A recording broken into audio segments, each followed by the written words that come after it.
اللهم صل على محمد وعلى آل محمد كما صليت على إبراهيم وعلى آل إبراهيم إنك حميد مجيد اللهم بارك على محمد وعلى آل محمد كما باركت على إبراهيم وعلى آل إبراهيم إنك حميد مجيد فأقم وجهك للدين القيم بس آپ سیدھا رکھیں اپنے روح کو دین قیم کی طرف من قبل ان یأتی یوم لا مرد له من اللہ، اس سے پہلے کہ وہ دن آ جائے جس کے لیے ٹلنا نہیں ہے اللہ کی طرف سے.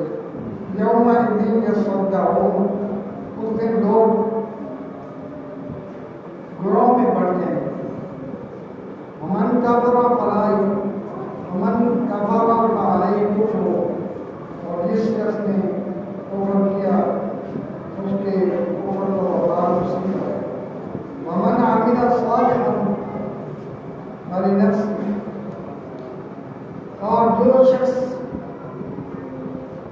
نیک اعمال کرے گا فلانفسہم یمہدون، پس وہ اپنے لیے سوال ہے. لیجزی الذین آمنوا وعملوا الصالحات، تاکہ اللہ تعالیٰ بدلہ دے ان لوگوں کو ایمان لائے اور نیک اعمال من فضلہ، اپنے فضل سے. انہ لا یحب الکافرین، بے شک اللہ تعالیٰ کافروں کو پسند ہے. سبحان ربک رب العزة عما یصفون وسلام علی المرسلین والحمد للہ رب العالمین. میرے انتہائی قابل قدر بزرگوں اور عزیزوں اور دوستوں، میں نے آپ کے سامنے سورہ روم کی 3 آیات کریمہ تلاوت کی ہیں. اللہ رب العالمین سے التجا ہے کہ اللہ رب العالمین مجھے صحیح سے سمجھانے کی اور پھر ہم سب کو اس کے مطابق عمل کرنے کی توفیق عطا فرمائے. اللہ پاک نے یہ حکم کیا ہے، براہ راست تو خطاب نبی علیہ السلام سے ہے، لیکن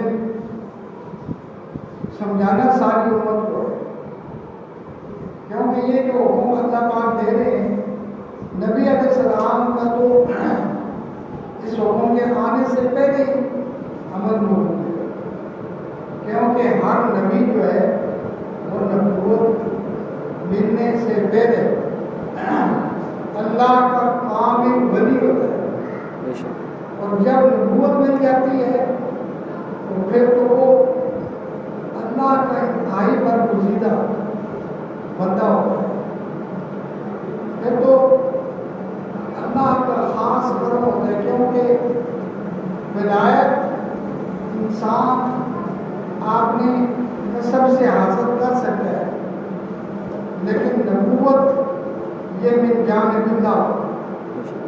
قرآن پاک میں اللہ تعالیٰ فرماتے ہیں سورہ میں اللہ یصطفی من الملائکۃ رسلا ومن الناس، اللہ تعالیٰ منتخب فرماتے ہیں فرشتوں میں سے اور انسانوں میں سے رسولوں کو. تو یہ جو رسول ہوتے ہیں، نبی ہوتے ہیں، ان کا انتخاب براہ راست اللہ پاک کو کرنا. تو اس لیے نبی علیہ السلام تو پہلے سے اس پر عمل پیرا ہے، لیکن آپ کو خطاب کر کے امت کو سمجھانا مقصود ہے. تو جب نبی علیہ السلام کو یہ حکم ہے تو امت کو جو بندگی کے قول ہے، فرمایا فَأَقِمْ وَجْهَكَ لِلدِّينِ الْقَيِّمِ، آپ نے روح کو دین قیم کی طرف کرنا. دین قیم، یہ جو دین اسلام ہے یہ دین قیم ہے، بالخصوص توحید جو ہے یہ دین قیم ہے. یہاں سے یہ میں نے آیات کریمہ تلاوت کی ہیں سورہ روم سے. اس سے پہلے والے رکوع میں اللہ تعالیٰ فرماتے ہیں فطرۃ اللہ التی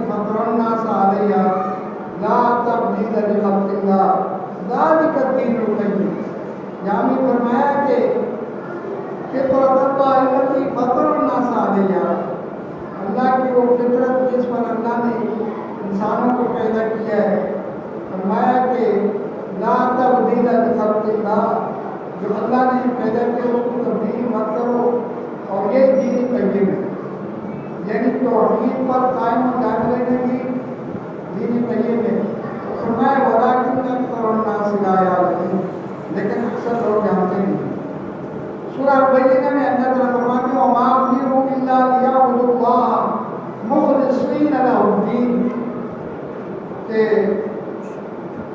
حکم انہیں دیا گیا ہے کہ وہ اللہ کی عبادت کریں خالصۃ حنفاء، یکسو کرتے ہوئے، وَيُقِيمُوا الصَّلَاةَ، اور نماز قائم کرے، وَيُؤْتُوا الزَّکَاةَ، اور زکوٰۃ ادا کرے، وَذَلِکَ دِینُ الْقَیِّمَہ، فرمایا کہ یہی مضبوط دین ہے، یعنی اللہ کی توحید پر قائم رہنا، اللہ کی عبادت خالصۃ اللہ کی عبادت کرنا، اور یکسو ہو کر نماز کو قائم کرنا، زکوٰۃ ادا کرنا، اسی کو فرمایا ذالک دین القیمہ، یہ مضبوط دین ہے۔ اور حضرت یوسف علیہ السلام کی تقریر کے اندر یہ لفظ موجود ہے، جب انہوں نے جیل کے اندر آپ نے دو ساتھیوں کو توحید کا مسئلہ سمجھایا، فرمایا یا صاحب السجن ارباب متفرقون خیر ام اللہ الواحد القہار، اے میرے جیل کے ساتھیوں، دو ساتھیوں، کیا مختلف خدا بہتر ہے یا ایک خدا جو سب پر غالب ہے وہ بہتر ہے؟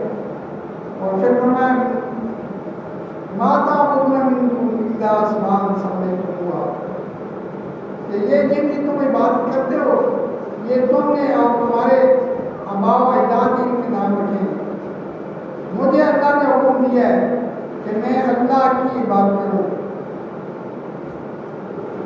ذالک الدین القیم، فرمایا کہ یہ مضبوط دین ہے، یعنی توحید پر چلنا ہی کیا ہے؟ مضبوط دین ہے۔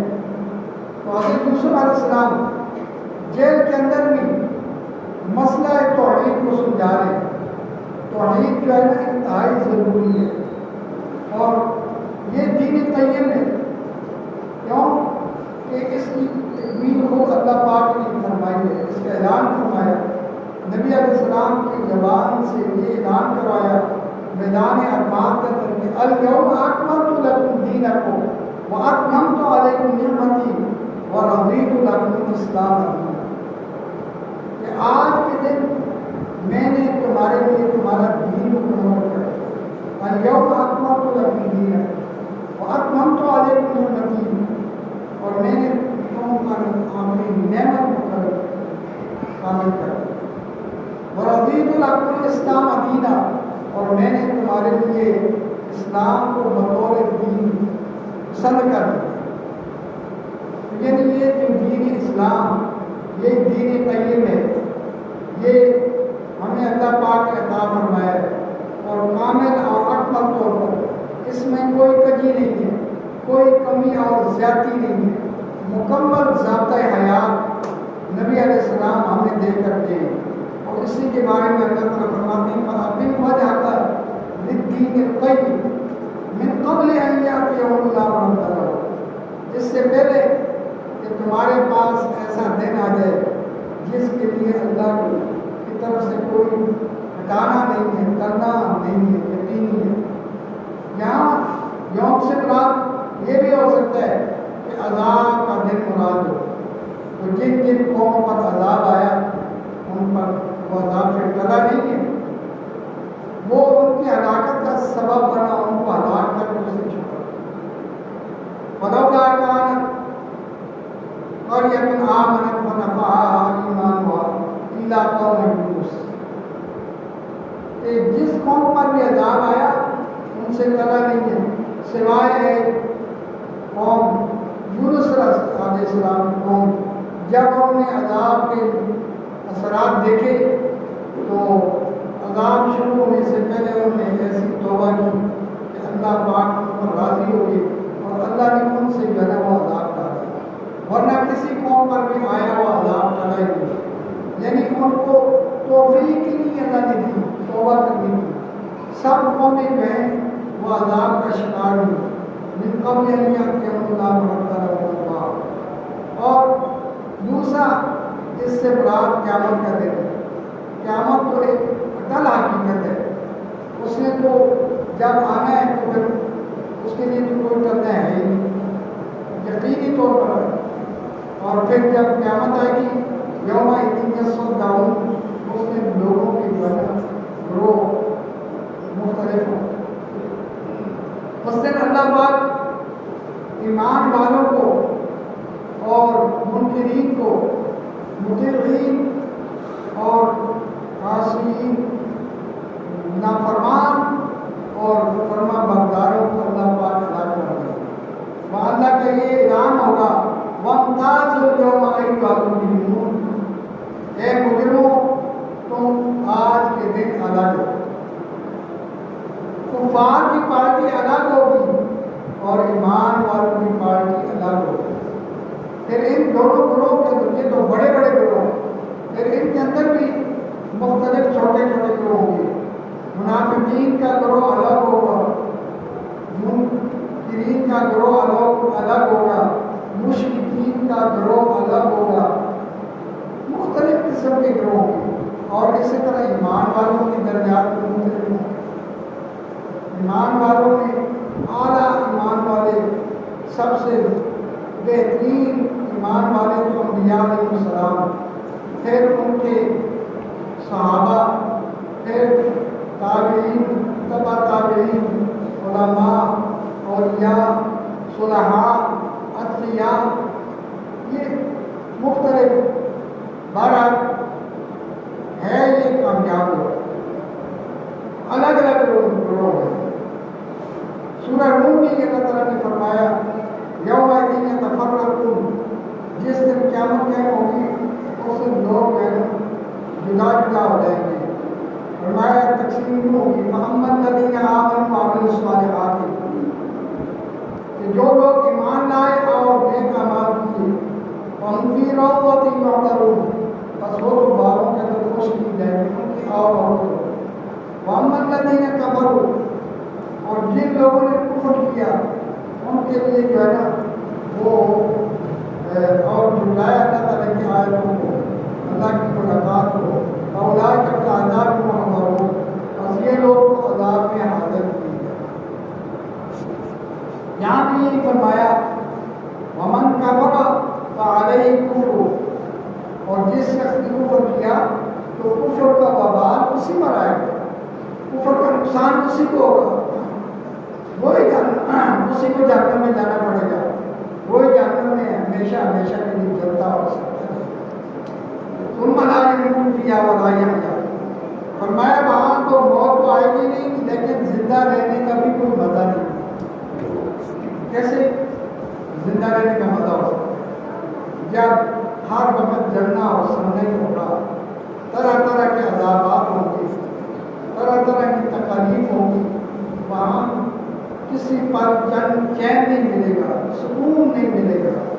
تو ثم لا يموت فيها ولا يحيا، موت تو آنی نہیں ہے کیونکہ موت پر موت واقع ہو چکی ہے، اور لیکن زندہ رہنے کا بھی کوئی مزہ نہیں۔ تو جب انسان مکمل تکلیف میں ہو، پریشانی میں ہو، تو وہ اس کو خود پتہ چلتا ہے کہ وہ یہ زندگی کا کوئی فائدہ نہیں۔ تو ان سے بڑی تکلیف جو جہنم میں جا چکے ہوں گے، اللہ تعالیٰ ہم سب کو بچائے اس سے برے حالات کسی کے نہیں۔ تو فرمایا جس نے کفر کیا اس کا کفر وبال اسی پر آئے گا۔ وَمَنْ عَمِلَ صَالِحًا فَلِأَنفُسِهِمْ يَعْمَلُونَ، اور جو لوگ نیک اعمال کرتے ہیں، جو لوگ ایمان لائے، جنہوں نے اللہ کے نبیوں کی بات کو مانا، ان کی اطاعت کی، ان کی فرما برداری کی اور اللہ کے حکموں کو بجا لائے، فرمایا وہ اپنی آخرت سنوار ہے۔ انہوں نے اپنی آخرت کو عمدہ کر دیا۔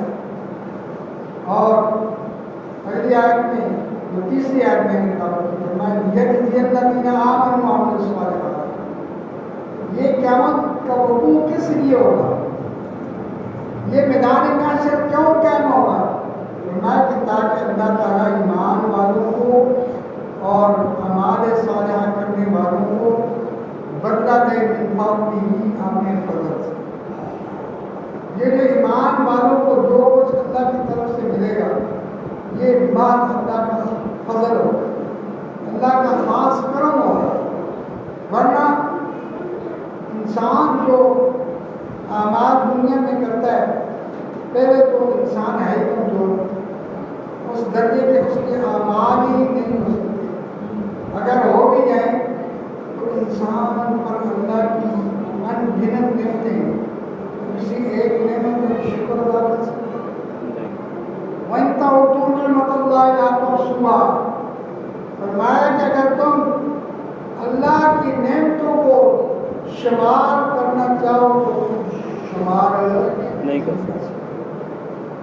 ہمارا جسم اللہ کی نعمتوں سے بھرا پڑا ہے، ایک ایک نعمت کا جواب ہے، اگر ہم سے چلی جائے تو ہم اس کو حاصل نہیں کر سکتے۔ ہم پوری دنیا کی دولت بھی لگا لیں تو وہ نعمت ہم حاصل نہیں کر سکتے۔ ایسی لاجواب نعمت اللہ پاک نے عطا فرمائی، کسی ایک نعمت کا، بلکہ شیخ سعدی رحمۃ اللہ علیہ فرماتے ہیں کہ انسان کا یہ جو سانس ہے کہ سانس یہ اتنی بڑی نعمت ہے کہ اگر وہ ساری عمر لگا رہے نا تو ایک سانس جو باہر آ رہا ہے یا اندر جا رہا ہے اس کا بھی شکر ادا نہیں کر سکتا، اس کا بھی شکر ادا نہیں کر سکتا۔ تو یہ جو اللہ تعالیٰ ایمان والوں کی بخشش فرمائیں گے، ایمان والوں کو اعمال صالحہ والوں کو اعزاز عطا فرمائیں گے، تو یہ اللہ کا محض فضل و کرم ہے۔ اور بلکہ اللہ تعالیٰ یہ صرف اعمال کا بدلہ ہی نہیں عطا فرمائیں گے، بلکہ جو بڑھتا ہے اس سے بھی بڑھ کر عطا فرمائیں گے۔ وَيَزِيدُهُم مِّن فَضْلِهِ کہ فَيُوَفِّيهِمْ أُجُورَهُمْ، اللہ ان کو اس کا بدلہ عطا فرمائیں گے۔ وَيَزِيدُهُم مِّن فَضْلِهِ، اور ان کو اپنے فضل سے بڑھا کر عطا فرمائیں گے۔ اس لیے تو فرمایا مَن جَاءَ بِالْحَسَنَةِ فَلَهُ عَشْرُ أَمْثَالِهَا وَمَن جَاءَ بِالسَّيِّئَةِ فَلَا يُجْزَىٰ إِلَّا مِثْلَهَا، جو نیکی کرتا ہے اللہ تعالیٰ فرماتے ہیں کہ ہم اس کو اس کا گناہ 10 گنا، اس کا بدلہ 10 گنا عطا فرماتے ہیں۔ ایک کے بدلے میں اللہ کتنا عطا فرماتے ہیں؟ 10۔ لیکن برائی کا یہ معاملہ نہیں ہے، برائی کا فرمایا کہ برائی کا بدلہ جو ہے اس کی جیسے نہیں ہوتا۔ اگر انسان گناہ کرتا ہے تو اس کا جو بدلہ ہے وہ اسی گناہ کے بدلے میں ہوتا ہے، لیکن جب وہ نیکی کرتا ہے تو اس کا وہ نیکی کو جو ہے نا اللہ تعالیٰ 10 گنا بڑھا کر اس کا بدلہ بلکہ اس سے بھی زیادہ بڑھا کر عطا فرماتے ہیں۔ اور فرمایا کہ إِنَّهُ لَا يُحِبُّ الْكَافِرِينَ، اللہ تعالیٰ تو کافروں سے محبت ہی نہیں فرماتے۔ جب اللہ تعالیٰ کافروں سے محبت نہیں فرماتے تو پھر کافروں کی دل کچھ نہیں ہو۔ سورہ آل عمران میں فرمایا أُولَٰئِكَ لَا خَلَاقَ لَهُمْ فِي الْآخِرَةِ، ان کے لیے آخرت میں کوئی ایسا نہیں ہوگا۔ اور وَلَا يُكَلِّمُهُمْ، اور نہ اللہ تعالیٰ ان سے کلام کرے گا۔ وَلَا يَنظُرُ إِلَيْهِمْ، اور نہ اللہ تعالیٰ ان کی طرف دیکھے گا۔ وَلَا يُزَكِّيهِمْ، اور نہ اللہ تعالیٰ ان کو پاک کرے گا۔ وہ ہے کہ آخرت میں حصہ بھی کوئی نہیں ہوگا، اللہ ان سے کلام بھی نہیں فرمائے گا، اللہ ان کو دیکھے گا بھی نہیں، اور اللہ ان کو پاک بھی نہیں کرے گا۔ یہ نہ کلام کرنا اور نہ دیکھنا یہ محبت ہے۔ محبت کے ساتھ نہ اللہ ان سے کلام فرمائیں گے، نہ اللہ ان کو دیکھیں گے، نہ اللہ ان کو پاک فرمائیں گے۔ تو یہ فرمایا وَلَهُمْ عَذَابٌ أَلِيمٌ، اور ان کے لیے دردناک عذاب ہے۔ یہاں فرمایا إِنَّهُ لَا يُحِبُّ الْكَافِرِينَ، اللہ تعالیٰ کافروں کو پسند نہیں فرماتا۔ تو اس کے مقابلے میں جو ایمان والے وہ بھی تو اللہ تعالیٰ کے ساتھ بڑی محبت فرماتے ہیں۔ اللہ تعالیٰ خود فرماتے ہیں سورہ بقرہ میں وَالَّذِينَ آمَنُوا أَشَدُّ حُبًّا لِلَّهِ، اور وہ لوگ جو ایمان لائے وہ سب سے زیادہ اللہ سے محبت کرتے ہیں۔ تو کیا ہمیں اللہ سے سب سے زیادہ محبت ہے کہ نہیں؟ ہے نا؟ اللہ تعالیٰ سے اللہ تعالیٰ ہمیں سچی محبت آپ عطا فرما دے، اور اللہ تعالیٰ بھی ہم سے محبت فرماتے ہیں. اللہ پاک نے ہمیں محبت اپنا محبوب بننے کا یہ نسخہ دیا ہے. سورہ آل عمران میں اللہ تعالیٰ فرماتے ہیں قل ان کنتم تحبون اللہ فاتبعونی کہ اے نبی کریم صلی اللہ علیہ وسلم آپ اعلان فرما دیں اے لوگوں اگر تم اللہ کے ساتھ محبت کرتے ہو تو پھر میری اتباع کرو. یحببکم اللہ اللہ تم سے محبت کریں گے. ہم اللہ کے رسول کی اتباع کریں گے, اللہ کے رسول کی سنتوں کو اپنائیں گے, اللہ کے رسول کے طور و طریقوں کو اپنائیں گے تو اللہ پھر ہم سے محبت کریں گے, ہم اللہ کے محبوب بن جائیں گے. بہرحال ایمان والے اللہ کے ساتھ محبت کرنے والے اللہ کے محب ہیں اور اللہ کے محبوب بھی ہیں, لیکن کافروں کے ساتھ اللہ فرماتے ہیں انہ لا یحب الکافرین, اللہ تعالیٰ کافروں کے ساتھ محبت نہیں کرے. اللہ تعالیٰ سے دعا ہے کہ اللہ تعالیٰ ہمیں اپنا محبوب بنا لے اور ہمیں جو ہے نا اپنے ساتھ